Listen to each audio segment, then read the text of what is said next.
ओम शांति। ओम शांति। ओम शांति। ओम शांति। ओम शांति। ओम शांति। आज बाबा कह रहे हैं, मीठे बच्चे, विदेही बन कर बाप को याद करो। विदेही, शरीर में रहते हुए भी हम क्या समझें कि मैं एक आत्मा हूँ।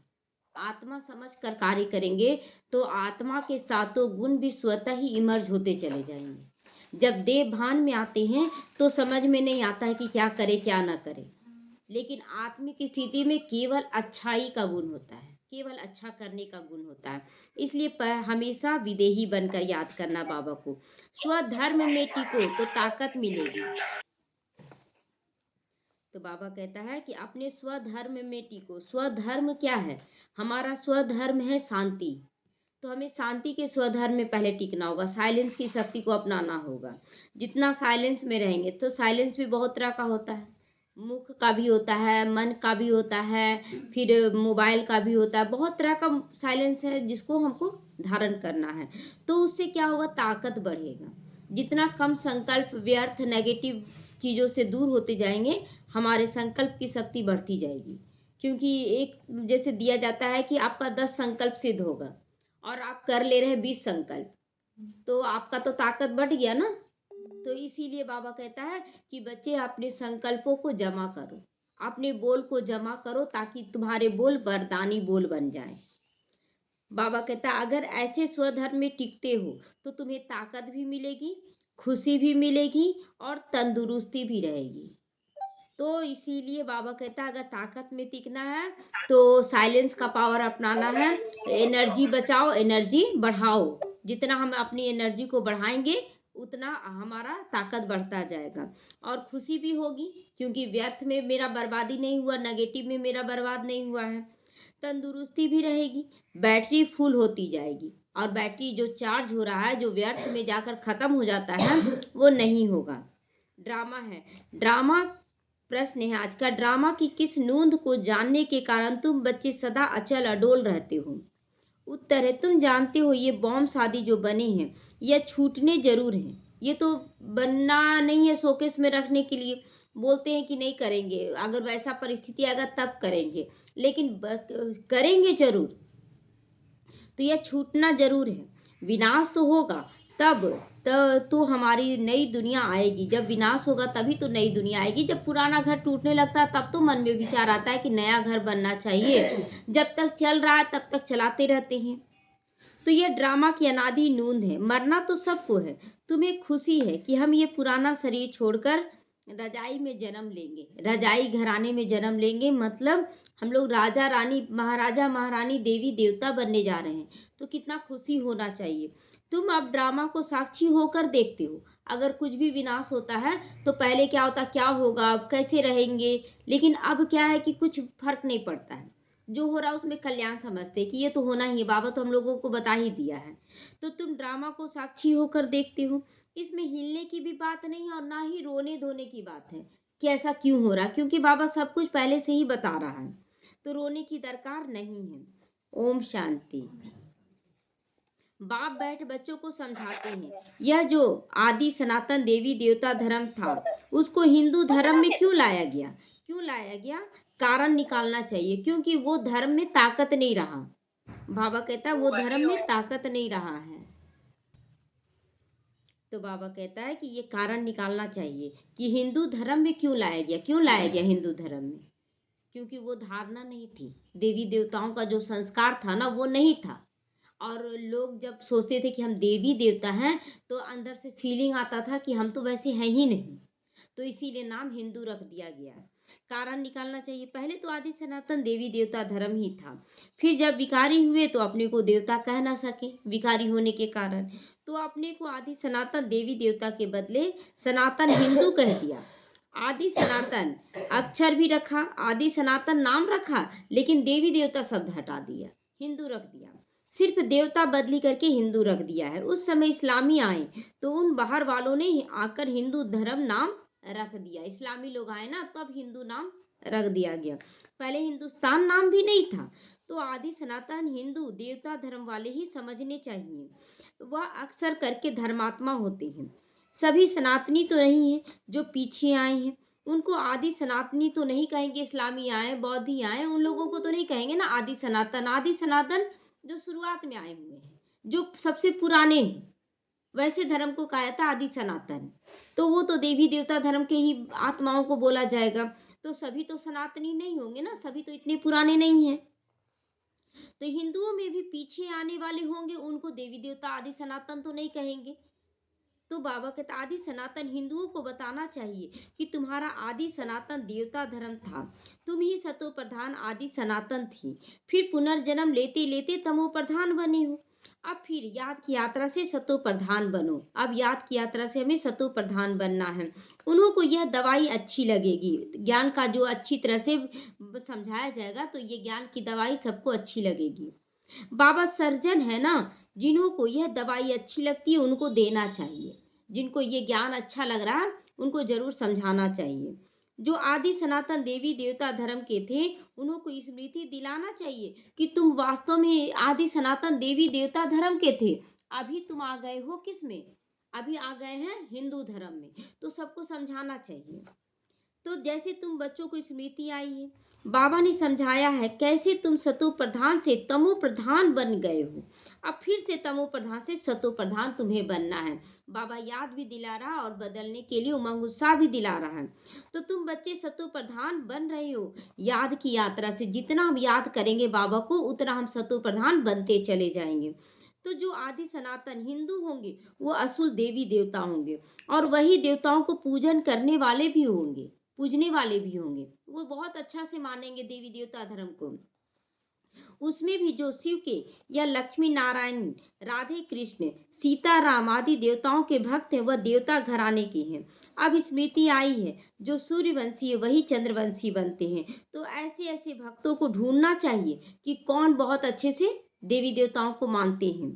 फॉर्म उनसे भराना चाहिए जो समझने के लिए आते हैं, कि उनको सारा ज्ञान समझाकर उनसे पूछना चाहिए कि आप बताओ अब कि आप हिंदू हो कि आदि सनातन देवी देवता धर्म के हो, कौन है भगवान, आप किसके हो।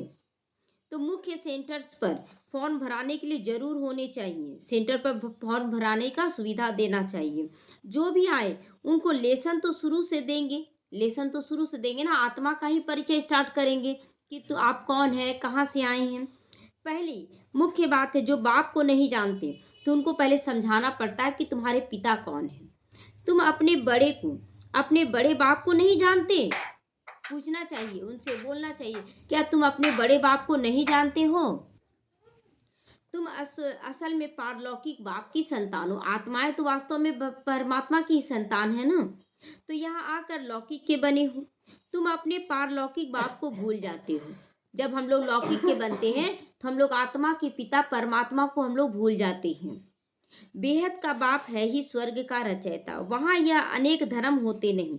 जो फॉर्म जो भरते हैं उस पर भी सारा मदार होना चाहिए। फॉर्म भी जो भर रहे हैं उन पर भी समझने का ताकत है, कितना ताकत है ये सब समझना चाहिए कि वो कितना इस ज्ञान को ले सकते हैं, अपने अंदर धारण कर सकते हैं। कोई बच्चे भर समझाते बहुत अच्छा है, परंतु अगर योग नहीं है ना, मतलब तलवार तो बहुत अच्छा अच्छा है सबके पास, लेकिन अगर तलवार में धार नहीं होगा तो किसी को नहीं समझा सकते हैं। तो काट नहीं सकते। तलवार में धार होगा तभी तो किसी का धड़ सर से अलग करेंगे। तो वही बाबा कहता है कि भल ज्ञान बहुत अच्छा समझाते हैं, लेकिन अगर उनके योग में ताकत नहीं है तो किसी का विकारी सर काट नहीं सकते। बस ज्ञान सुना रहे हैं, लंबा चौड़ा सुना रहे हैं और किसी में कोई परिवर्तन ही नहीं आता है। तो अशरीरी पहले बनो, बाप को याद करो। तो वही है, यही मेन मुख्य है कि तुम्हें ज्ञान को समझकर फिर बाप को याद करना है। याद में ठहर नहीं सकते। भल समझते हैं कि हम अच्छा समझाते हैं, म्यूजियम भी अच्छा खोलते हैं, परंतु याद बहुत कम है तो तीर नहीं लगता है।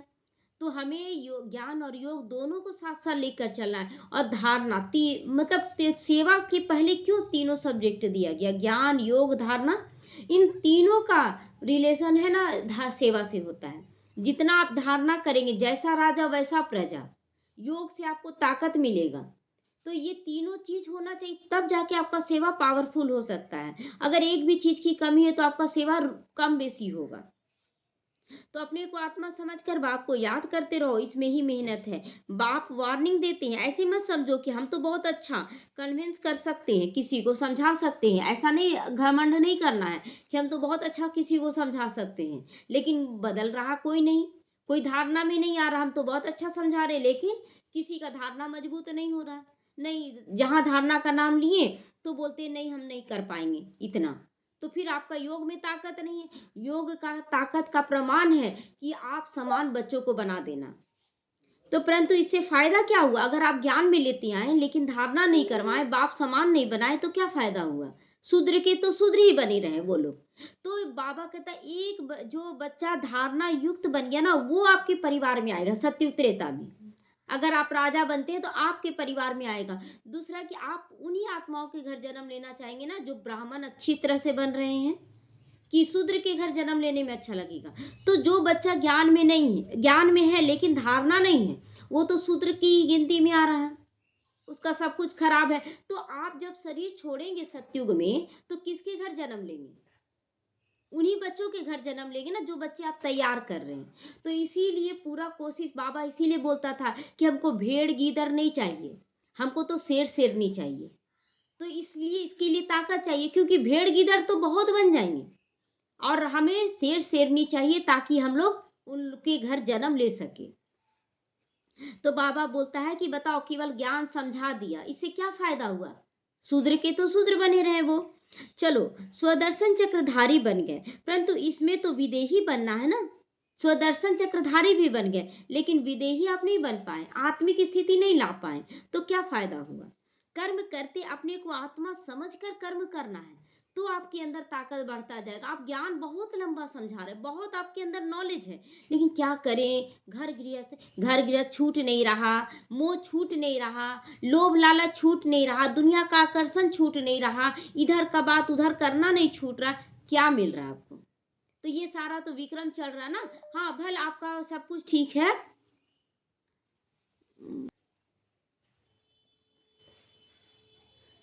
तो बाबा कहता है, कर्म करते हुए अपने को आत्मा समझना है, कर्म करते हुए भी अपने को आत्मा समझना है। बाबा कहता है कि कर्म करते अपने को पहले आत्मा समझना। अगर आत्मा समझकर कोई भी कर्म करते हैं तो आपको खुद ही परिवर्तन नजर आएगा, बुरा करने से आप बच जाएंगे। मैं आत्मा हूँ और सामने वाली आत्मा है, तो आत्मा के साथ कैसा रिलेशन होना चाहिए? तो आपको दुख का फीलिंग फिर नहीं होगा, आपको महसूस होगा कि नहीं, नहीं होगा। तो बाबा कहता है, आत्मा इस शरीर द्वारा कर्तव्य करती है, सबके साथ व्यवहार करती है, आत्मा करती है। सामने वाली भी आत्मा अभी इस रोल में आई है कि वो मेरा बच्चा बनकर आई है, अभी इस रोल में है कि वो मेरा पति बन के आए हैं। तो इस रोल को हम रियलिटी नहीं समझ सकते हैं, क्योंकि ज्ञान हम लोगों को मिल चुका है। तो यह याद करना भी नहीं आता, ख्याल भी नहीं आता, तो उनको क्या कहेंगे? बुद्धू ही कहेंगे ना। जब बता दिया गया कि हम भी आत्मा वो भी आत्मा, फिर दुख का फीलिंग क्यों आ रहा है? नहीं आना चाहिए। तो बाप को याद नहीं कर सकते, सेवा करने की ताकत फिर नहीं रहती है, सेवा करने की ताकत भी नहीं रहती है। याद बिगर आत्मा में ताकत कहाँ से आएगी? याद के बिगर आत्मा में ताकत नहीं आ सकती है। तो बाबा कहता है, जितना आप याद करेंगे आपके धार में ताकत आएगी, आपके तलवार में ताकत आएगी। ज्ञान आप कितना भी सुना लें, उससे कोई फर्क नहीं पड़ता है, क्योंकि वो प्रजा दाखिल बनाएंगे।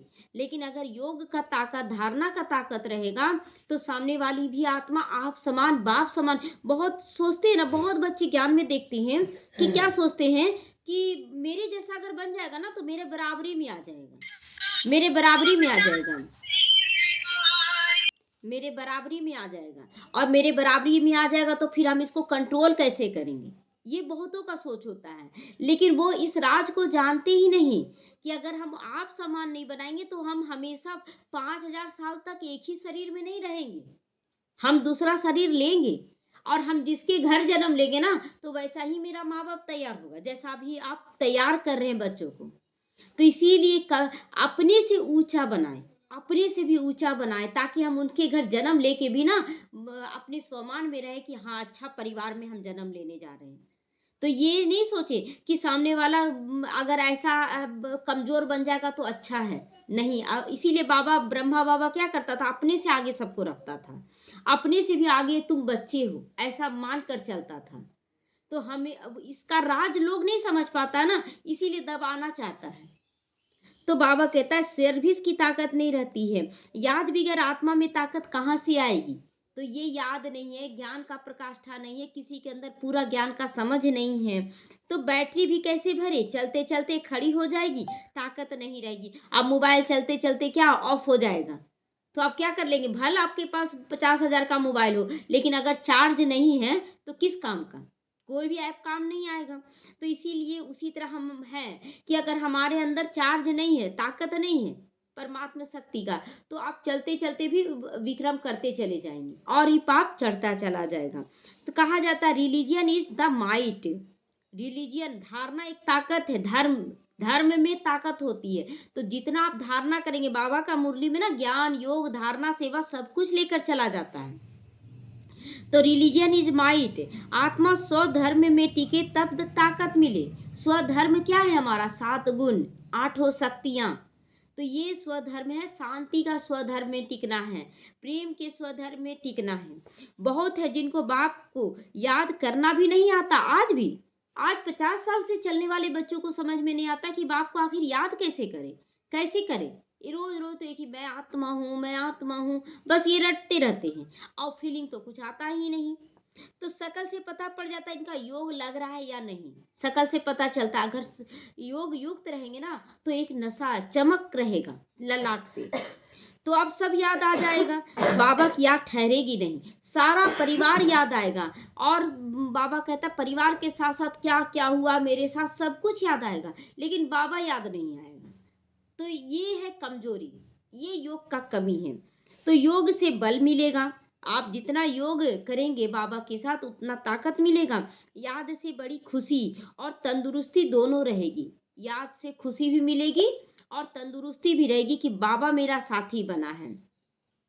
फिर दूसरे जन्म में भी शरीर ऐसा तेजस्वी मिलेगा, शरीर भी कितना सुंदर मिलेगा। एक सीरियल देखते थे तो उसमें क्या बोला गया ना कि मतलब उसमें एक कोई पोस्ट का था, कोई व्यक्ति राजा नहीं था, उसके घर में साहूकार का रूप था और एक राजा था। राजा को जब चोर एक जहर दिया जाता था, पॉइज़न दिया जाता था, तो राजा पे उतना असर नहीं करता था वो ज़हर, वो बर्दाश्त करने का क्षमता रखता था और वही ज़हर थोड़ा-सा उसको टेस्ट कराया गया, जो दिलवा रहा था, उसको दिया गया ना, उस पे ज़्यादा असर करने लगा।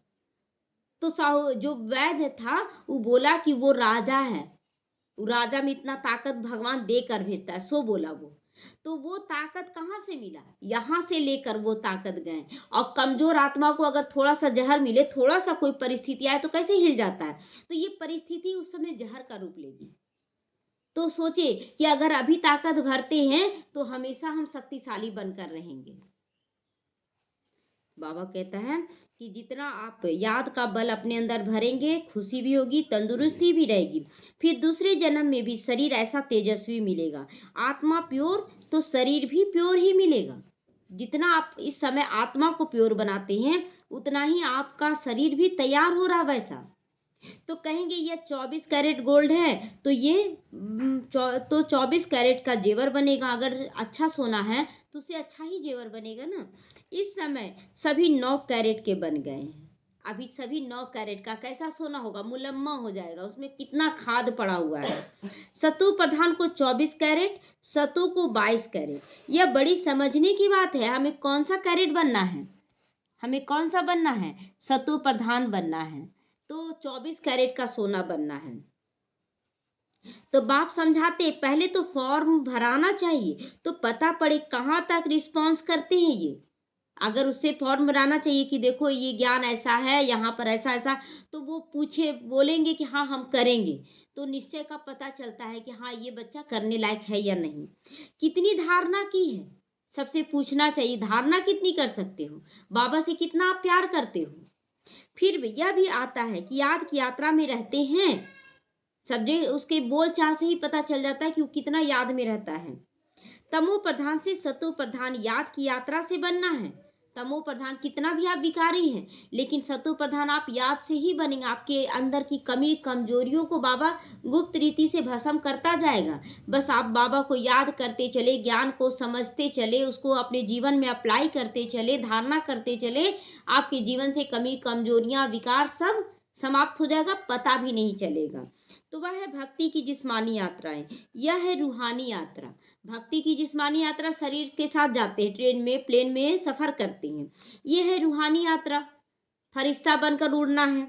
तो रूह यात्रा करती है, उसमें रूह और जिस्म दोनों ही यात्रा करते हैं। जो भक्ति मार्ग की यात्रा, उसमें तो रूह और जिस्म दोनों यात्रा कर रहे हैं। पतित पावन बाप को याद करने से ही आत्मा में तेज भी बढ़ता है, चमक बढ़ती है, उसका संस्कार सुंदर बनता चला जाता है। यही तेज है, लोगों को आकर्षित करता है। कोई जिज्ञासु को जलवा आदि दिखाना है तो बाबा की प्रवेशता भी हो जाती है। बाबा जैसे कि कुछ समझाने जा रहे हैं, आप पहले बाबा को याद कर लिए तो आप देखेंगे कि उस पर असर जरूर करता है, क्योंकि बाप की प्रवेशता होकर उसको खींचता है। तो इसीलिए जब भी कोई काम करे पहले बाबा को याद कर ले, तब देखिए कि वो ताकत कैसे काम करता है। माँ बाप दोनों की मदद करते, दोनों ही मदद करते, माँ बाप दोनों ही मदद करते हैं। शिव बाबा योग की शक्ति भरता है और ज्ञान की शीतलता, कर्मों की शीतलता भरता है ब्रह्मा बाबा। तो कहीं नॉलेज की तो कहीं योग की ताकत बढ़ती है, दोनों से बढ़ता है। बाप तो सदा विदेही है, शरीर का भान है ही नहीं शिव बाबा के अंदर। उनके अंदर शरीर का भान कब आ जाएगा कब चला जाएगा पता भी नहीं। और भान क्या आ जाएगा कि हम ऐसा समझा सकते हैं, हम ऐसा कह सकते हैं। तो बाप दोनों ताकत की मदद दे सकते हैं, बाबा दोनों की ताकत, योग अग्नि का भी और ज्ञान की शीतलता का भी मदद, दोनों का मदद देते हैं बाबा। योग से उसको आकर्षित करेगा और ज्ञान का धार से उसको खींचेगा। तो योग नहीं होगा तो ताकत मिलेगी कहाँ से? योग नहीं रहेगा, आप सोचेंगे हम कर रहे हैं तो योग का ताकत नहीं है। तो समझा जाता है ये योगी है या ज्ञानी है। योग के लिए दिन प्रतिदिन नई नई बातें भी समझाते हैं। आगे थोड़े ये समझाते थे अपने को आत्मा समझकर बाप को याद करो। अब बाबा जोर से उठाते हैं जिससे भाई बहन का संबंध भी हट जाए, सिर्फ भाई भाई की दृष्टि आ जाए। इतना आत्मा का ज्ञान दे रहे हैं बाबा कि अब सबको आत्मा देखना है, भाई भाई की दृष्टि हो जाए और कुछ भी नहीं। क्योंकि देह भान में ना ब्राह्मणों में भी नर नारी का फीलिंग आ जाता है। तो हम आत्मा भाई भाई हैं, यह बहुत ऊंची दृष्टि है। अंत तक ये पुरुषार्थ चलता ही रहता है, अंत तक ये चलता है। क्योंकि देवभान तो कहीं ना कहीं आ ही जाता है ना, आकर्षण आ ही जाता है। सीता के लिए यही दिखाते हैं ना कि सारा कुछ अयोध्या का छोड़कर चली गई। हाँ, देवरों को त्याग की, महलों को त्याग की, सब कुछ त्याग की, एक सन्यासिनी का वस्त्र पहन कर निकल गई और एक सोने के हिरण के पीछे भाग गई। तो ये देवभान ना कहाँ पकड़ लेगा कोई नहीं जानता है। तो जब सतु प्रधान बन जाएंगे तब ये शरीर छोड़ देंगे। इसीलिए जितना हो सके पुरुषार्थ को बढ़ाओ। कौन सा पुरुषार्थ? आत्मा, आत्मा को देखने का पुरुषार्थ, आत्मिक स्थिति में रहने का पुरुषार्थ बढ़ाना है। बूढ़ों के लिए तो बहुत सहज है। क्यों सहज है बूढ़ों के लिए? हम आपको अब हमको वापस घर जाना है। बूढ़ों को तो ये महसूस होता ना कि अब मेरा जो जीवन था वो समाप्त है, लास्ट समय चल रहा है, अब तो हमको घर ही जाना है। तो चलो आत्मिक स्थिति में आ जाते हैं। जवानों को कभी ऐसे ख्यालात नहीं आएंगे, उनको तो लगेगा थोड़ा सा तो अभी जीना है ना, अभी क्या उम्र हुआ है मेरा। लेकिन बूढ़ों को लगता है कि नहीं अब घर जाना है। तो बूढ़े वानप्रस्थ ही रहते हैं, समझा जाता अब घर वापस जाना है। तो यह सब ज्ञान की बातें समझनी है कि हमें कैसे धारणा करनी है। ज्ञान, योग, धारणा, सेवा, चारों का महत्व समझना है कि क्यों ऐसा करना है। झाड़ की वृद्धि तो होती रहती है, झाड़ की वृद्धि होगी, लेकिन किस टाइप से वृद्धि करते? एक होता ना कि केवल झाड़ बहुत बड़ा बन गया, केवल पत्ता ही पत्ता नजर आ रहा, ना एक फूल है ना एक फल है। तो बोला ना कि बड़ा हुआ तो क्या हुआ, जैसे पेड़ खजूर, पंथी को छाया नहीं, फल लागे अति दूर। और फल भी इतना दूर लगा ना, अगर फल भी आया तो इतना दूर को कोई इसको तोड़ ही नहीं सक रहा है और किसी को छाया भी नहीं दे पा रहा। तो क्या फायदा ऐसा वृक्ष बनने से? तो वृद्धि होते होते सारा झाड़ तैयार हो जाएगा। बाबा कहता धीरे धीरे ही तैयार हो, लेकिन इतना पावरफुल वृक्ष बनो जिसमें फल भी पूरा लदा रहे, फूल भी पूरा हरा भरा सुंदर लगे, पत्ते भी रहें और हरियाली भी रहे, सबको छाया भी दे। सब कुछ सारा क्वालिटी को हमें धारण कर लेना है।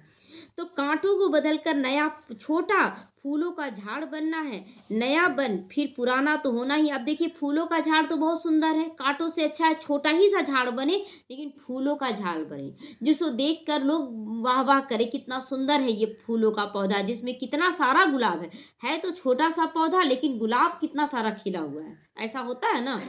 तो इसलिए बाबा कहता है कि भले छोटा सा बनो लेकिन फूलों का बनो। तो पहले झाड़ छोटा होगा, फिर धीरे धीरे बढ़ता जाएगा। वृद्धि होते होते पिछाड़ी में कांटे बन जाते हैं, पिछाड़ी में फिर कांटे बन जाते हैं वृद्धि होते होते। मतलब अहंकार आ जाता है कि हम तो बहुत अच्छा सेवा कर रहे हैं, तो अहंकार रूपी कांटा लग गया ना। शुरू में ठीक वृद्धि को पाए, बाद में अहंकार आना शुरू हो जाता है। तो पहले होते फूल, नाम ही है ना स्वर्ग, फिर बाद में वह खुशबू वह ताकत नहीं रहती।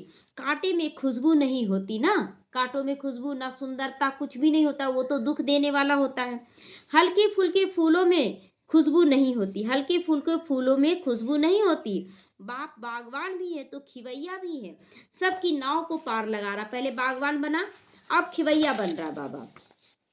नाव पार कैसे करते हैं, कहाँ ले जाते हैं, यह भी जो सयाने बच्चे वो समझ सकते हैं कि हमारी नैया पार ले जा रहा है। कहाँ ले जा रहा है, सत्युग में ले जा रहा है। आज सत्युग का सारा कहानी सुना रहा कि बच्चे तुमको ऐसे सेवा करना है, ऐसे तुमको चलना है। तो जो समझते नहीं वो पुरुषार्थ भी नहीं करते, वो तो केवल ज्ञान सुनाने की मस्ती में रहते कि हम बहुत अच्छा ज्ञान सुना ले रहे, चारों तरफ जा रहे हैं और सब जगह ज्ञान सुना रहे। एक भी बच्चा नहीं निकल रहा है धारणा युक्त, एक भी बच्चा नहीं निकल रहा जो पूरी एक्यूरेट बन सके। तो क्या फायदा वैसा बच्चा बनाने का, वो तो भेड़ गीदड़ हो गया ना, प्रजा दाखिल हो गया। तो ऐसा बच्चा तैयार करके भी कोई 30 मार खा नहीं बन गया। तो बच्चा ऐसा तैयार करे जो बाप का स्लोगन सो हमारा स्लोगन, शेर शेरनी बच्चा तैयार करना, जो विघ्नों का भी सामना कर सके, जो बहुत अच्छी रीति से बाबा के ज्ञान को धारण कर सके, दूसरों को धारण करवा सके।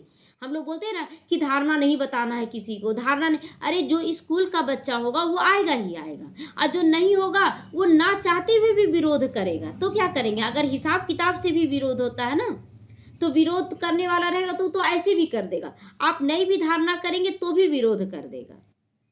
तो वह पुरुषार्थ नहीं कर सकते हैं, नंबरवार होते हैं ना, इसी में नंबरवार बच्चे बनते चले जाते। जो ब्रह्मा बाप को फॉलो किए नंबर 1, और जो ब्रह्मा बाप को किनारा कर दिए, किनारा कर देते ना, नहीं अभी धारणा नहीं बताना। अरे कब बताओगे धारणा, सामने वाला बोलेगा हमको तो पता ही नहीं, उसका पाप का बोझा नहीं चढ़ा। बताने वाले के ऊपर पाप का बोझा चढ़ जाएगा कि हमको तो ये बताया ही नहीं। तो कोई कोई एरोप्लेन तो आवाज से भी तीखा जाता है, आवाज से भी तीखा जाता है। आत्मा कैसे भागती है यह भी किसी को पता नहीं है। आत्मा तो रॉकेट से भी तीखी है ना। अभी अभी मन बुद्धि से एकदम परम धाम पहुंच गया, तो रॉकेट से भी तेज है कि नहीं। रॉकेट को भी टाइम लगता है चांद पर जाने का, और हम लोग को परम धाम जाने में भी टाइम नहीं लगता है। तो ताकत है ना। तो आत्मा जैसी तीखी और कोई चीज होती नहीं। उन रॉकेट आदि में कोई चीज डालते हैं जो जल्दी उड़ा ले जाता है। विनाश के लिए कितना बारूद आदि तैयार करते, स्टीमर एरोप्लेन में भी बॉम्ब्स ले जा रहे हैं। आजकल पूरी तैयारी रखते हैं सभी देश। क्या कर रहे हैं, तैयारी रख रहे हैं ना, विनाश करने का सभी तैयारी कर रहे हैं। अखबारों में लिखते हैं, ऐसे नहीं कहते सकते कि बॉम्ब्स काम में नहीं लाएंगे। बनाए क्यों, अगर काम में नहीं लाना है तो फिर बनाए क्यों। हो सकता है बॉम्ब्स चला दें, ऐसे कहते रहते हैं लोग, एक दूसरे को धमकी देते हैं कि हो सकता है कि हम बॉम्ब्स चला दें। तो बाबा कहता है ऐसा होगा। यह सब तैयारियां हो रही हैं किसके लिए, विनाश तो जरूर होना है। बॉम्ब्स ना छूटे, विनाश ना हो, ऐसा हो ही नहीं सकता है। तो इसलिए पहले से ही अपने आप को तैयार कर ले, ये सब होना है। तुम्हारे लिए नई दुनिया जरूर चाहिए, ये ड्रामा में नूंद है, इसीलिए तुमको बहुत खुशी होनी चाहिए। मिरुआ मौत मल्लू का शिकार होगा। लोग त्राहिमाम करके कितने लोग मरेंगे। हाँ, मल्लू का शिकार कौन बनेगा, हम बच्चे शिकार करेंगे, सबको ज्ञान देंगे उस समय, योग का शक्ति से उसको तैयार करेंगे उस समय। तो प्रजा तो ढेरों बनेगी लास्ट में। अभी का तैयारी केवल परिवार और बच्चा तैयार करने का है, अभी का तैयारी। तो ड्रामा अनुसार सबको मरना तो है ही ना। अब लोग सोचे हम ना मरे, ऐसा हो सकता है।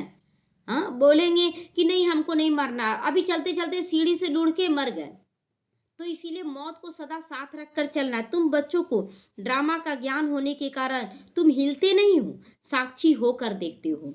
रोने आदि की भी दरकार नहीं रहनी चाहिए, कभी भी रोने की दरकार नहीं। कोई मर गया, चलो उसका इतना समय था, रोने से क्या हो जाएगा। समय पर शरीर तो छोड़ना होता है ना, ऐसा तो नहीं कि शरीर हमेशा लिए रहेंगे। तो तुम्हारी आत्मा जानती है हम दूसरा जन्म रजाई में लेंगे। खुशी है ना कि हम राजा रानी बनेंगे, महाराजा महारानी बनेंगे, देवी देवता बनेंगे, मैं राजकुमार बनूंगा। ये ब्रह्मा बाबा को नशा था कि मैं विश्व का पहला राजकुमार बनूंगा, कृष्ण बनूंगा। आत्मा को पता है तब तो एक शरीर छोड़ दूसरा लेती है। सर्प में भी आत्मा ही होती है ना, सर्प की आत्मा। कहेंगे हम एक खाल छोड़ दूसरी लेते, कभी वह भी शरीर छोड़ेंगे फिर बच्चा बनेंगे। सांप कहेगा नहीं, लेकिन अंदर में संकल्प उठता है ना कि अब ये खाल बदलना है, और फिर मरेगा भी जरूर, दूसरा सर्प बनेगा, बच्चा बनेगा। तो बच्चे पैदा होते हैं ना, पुनर्जन्म तो सबको लेना है, चाहे कोई भी जीव जंतु हो, सबको पुनर्जन्म लेना है। यह सब विचार सागर मंथन करना होता है। सबसे मुख्य बात है बाप को बड़े प्यार से याद करना। कितना प्यार कर सकते हैं इसमें ना रेस करनी चाहिए। हम बाबा को बहुत प्यार करते हैं, बाबा तो सबको प्यार दे रहा है, सबको प्यार दे रहा है। कोई भी नहीं कह सकता कि मेरा बाबा नहीं। जो धारणा नहीं किया, जो योग कुछ नहीं कर रहा, ज्ञान नहीं समझ, वो भी मेरा बाबा कर रहा है। तो हमें रेस करना कि हम बाबा से कितना प्यार करते हैं। बाबा के हर श्रीमत का पल पर चलना, बाबा को हर तरह से अपने दिल में बसा कर रखना, हर कर्म से पहले बाबा को याद करना, ये बाबा से प्यार करना है। तो जैसे बच्चे माँ बाप को एकदम चटक जाते हैं ना, वैसे बहुत प्यार से बुद्धि योग द्वारा बाप को एकदम चटक जाना चाहिए, समा लेना चाहिए अपने अंदर बाप को। अपने को देखना भी है कि कितनी हम धारणा कर रहे हैं। ये धारणा ही है तो है ना। हम किसी को धारणा बताने में डरते हैं, यानी कि निश्चय का कमी है, तभी तो डरते हैं ना कि लोग क्या कैसे करेंगे धारणा एकाएक। ठीक है, उसको धीरे धीरे ही, स्लो स्लो उसको ये अमृत पिलाना है धारणा का। नारद का मिसाल है ना कि मुख तो देखो, कि खुद ही नहीं बने हो तो दूसरों को क्या तुम बता पाओगे।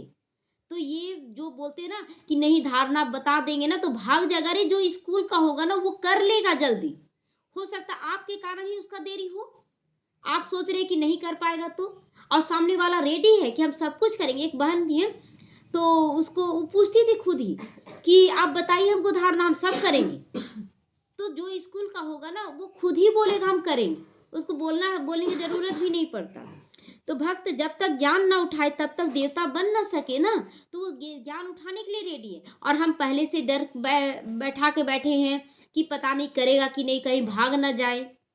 तो यह सिर्फ लक्ष्मी वरने की बात नहीं है, यह तो समझने की बात है। तुम बच्चे समझते हो कि जब हम सतो प्रधान थे तो विश्व पर राज्य करते थे।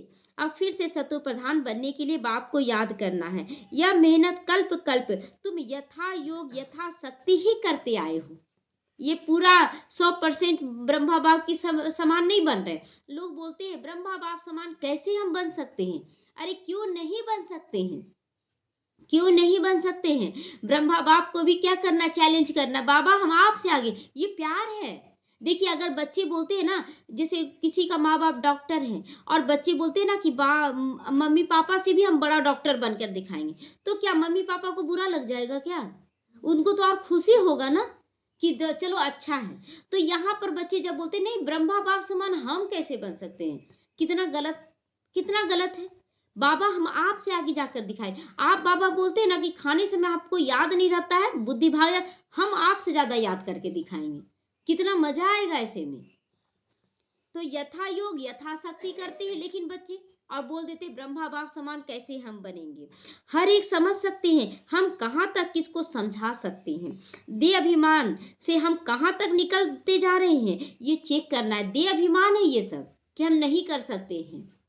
मैं आत्मा एक शरीर छोड़ दूसरा लेती हूँ, मैं आत्मा इनसे काम लेती हूँ। यह मेरे ऑर्गन्स हैं, ये मेरे ऑर्गन्स हैं। हम जैसे यूज करें, जितना हम गाना बजाएं, मेरा स्पीकर है, हम गाना जितना बजा सकते हैं, ये मेरा है ना, किसी और का थोड़े ही है। तो ये स्पीकर है ना शरीर।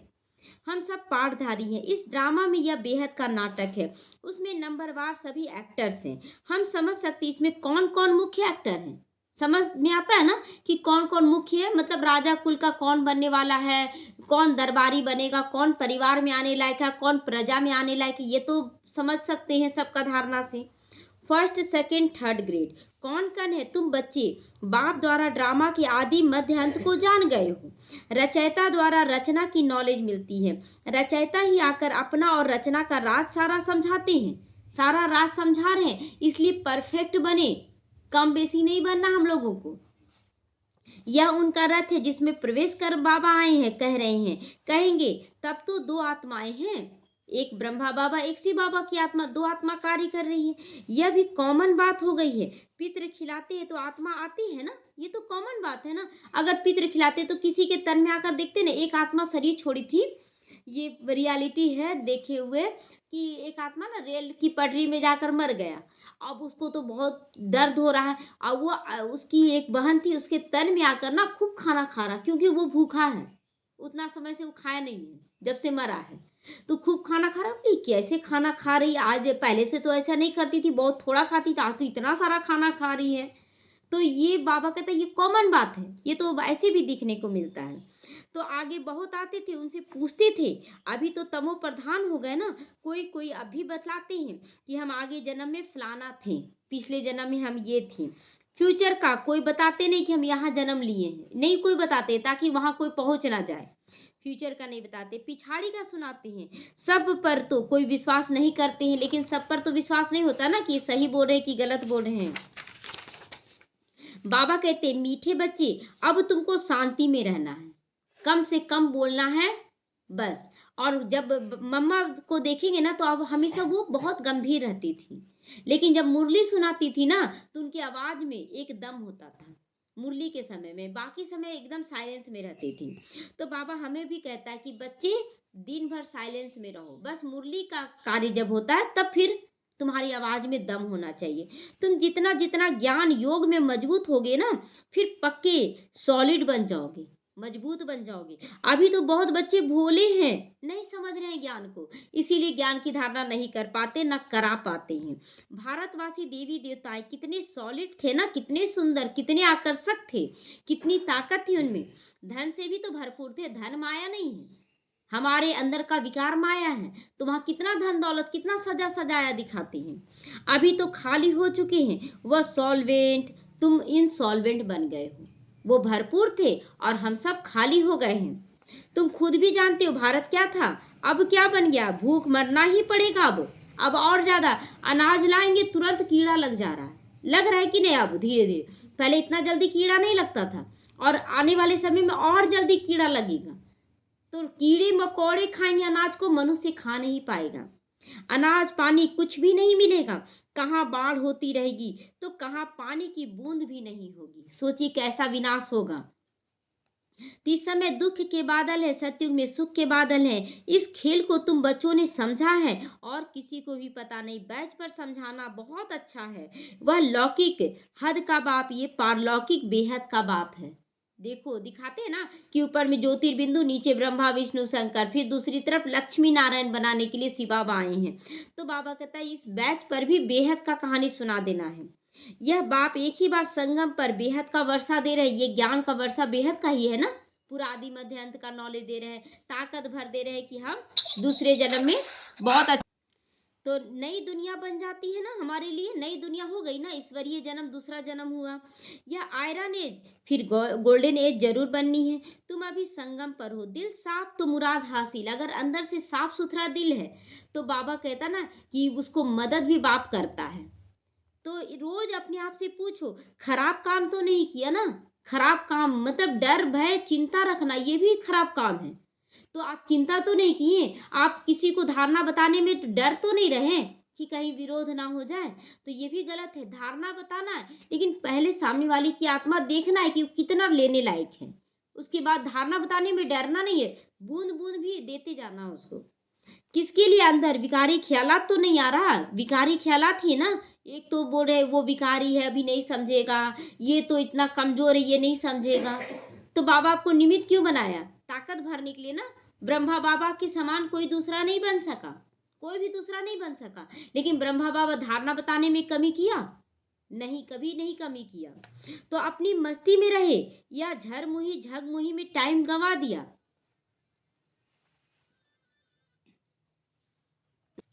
तो बाबा कहता देखो कि तुम इधर उधर की बातें करते रहे कि टाइम को सफल भी किया। तो बाप का फरमान है माम एकम याद करो, माम एकम याद करो। मुख्य है एक को याद करना, शिव बाबा को याद करना, बाकी और किसी को याद नहीं करना है। अगर याद नहीं करते ना फरमान बरदार हो जाते हो। बाबा कहता है इसका कड़ा सजा है। अच्छा, मीठे मीठे सीखी लदे बच्चों प्रति माता पिता बाप दादा का याद प्यार और गुड मॉर्निंग। रूहानी बाप की रूहानी बच्चों को नमस्ते। हम रूहानी बच्चों की रूहानी माता पिता बाप दादा को याद प्यार गुड मॉर्निंग और नमस्ते नमस्ते। शुक्रिया बाबा शुक्रिया। धारणा के लिए आज मुख्य सारे ज्ञान योग की मस्ती में रहना है। ज्ञान की समझ और योग पिता परमात्मा से ताकत मिलता है। तो दिल साफ भी रखनी है, किसी के प्रति कोई गंदगी नहीं रखना है, अपने से आगे सबको बढ़ाने का चाहत रखना है, अपने से भी आगे कि इन लोग और आगे बढ़े। झरमुही झगमुही व्यर्थ चिंतन में अपना समय नहीं गंवाना है। किसी को कैसे बदलना इस पर चिंतन करना ठीक है, लेकिन वो ऐसा नहीं कर सकता, वो ऐसा है वैसा, ये हो गया व्यर्थ चिंतन। तो हम आत्मा भाई भाई अब घर वापस जाना, ये पक्का बाबा कहता अभ्यास करना। विदेही बनकर स्वधर्म में टिकने की स्थिति बनानी है और बाप को याद करना। मैं आत्मा हूँ, शांत स्वरूप हूँ, मेरी लाइट माइट से सामने वाला प्रकाशित हो जाए, ऐसी ताकत अपने अंदर भरनी है। वरदान है स्वरूप, स्वस्वरूप। स्वस्वरूप मतलब अपने आत्मा के गुणों में टिकना। मैं आत्मा हूँ ये तो सब बोल रहे हैं, लेकिन आत्मा के स्वधर्म में नहीं टिक पा रहे। तो इसीलिए बाबा कहता स्वस्वरूप कि अपने गुणों के स्वरूप में टिक जाओ और बाप के सत्य स्वरूप को पहचान कर। सत्य स्वरूप कैसा है? सागर है, वो ज्ञान का सागर, शांति का सागर है। तो सत्यता की शक्ति धारण करने वाले दिव्यता संपन्न बनो। देने का गुण, दिव्यता का गुण धारण करो। जो बच्चे अपने स्वस्वरूप को और बाप के सत्य स्वरूप को यथार्थ जान लेते हैं और उसी स्वरूप में स्मृति में रहते हैं, तो उनमें सत्यता की शक्ति आप रूपी आने लग जाती है। कोई भी परीक्षा कुछ देर के लिए बवंडर ला सकता है, लेकिन उसमें तोहफा काफी सारा निकलेगा, काफी सारा उसमें तोहफा छुपा हुआ वो मिलना शुरू हो जाता है। तो उनके हर संकल्प सदा सत्यता और दिव्यता संपन्न होते। संकल्प, बोल और कर्म और संबंध संपर्क सब में दिव्यता की अनुभूति उनके द्वारा होगी। चाहे वो उनके संकल्प हो, उनके बोल हो, उनके कर्म हो या संबंधों में आए, सबके प्रति उनके मन में दिव्यता होगा, देने का भावना होगा, दिव्य गुणों की धारणा की महसूसता होगी। सत्यता को सिद्ध करने की आवश्यकता नहीं रहती। अगर आप सही हैं तो समय आने पर खुद ब खुद समझ में आता है कि ये सही बोल रहे थे कि गलत बोल रहे थे। तो अगर सत्यता की शक्ति है तो खुशी में नाचते भी रहेंगे, कोई मन में ये नहीं रहेगा कि हम क्या किए, कुछ नहीं, मैं जान रही हूँ, मेरा बाबा जान रहा है। स्लोगन है सकाश देने की सेवा करो तो समस्याएं सहज ही भाग जाएंगी। अगर सकाश देने की क्षमता है हमारे अंदर तो कैसी भी संस्कार के लोग टकराएं वो ठीक होकर जरूर आएंगे, उनसे बाबा मिलवाएगा जरूर। क्योंकि यहाँ नफरत लेके हम लोग नहीं जाएंगे, यहाँ सभी ब्राह्मण आत्माओं को मिलाकर ही जाएंगे। तो ये ताकत अपने अंदर जमा करनी है कि कैसे सकाश द्वारा उसको मिलाया जाए। ओम शांति।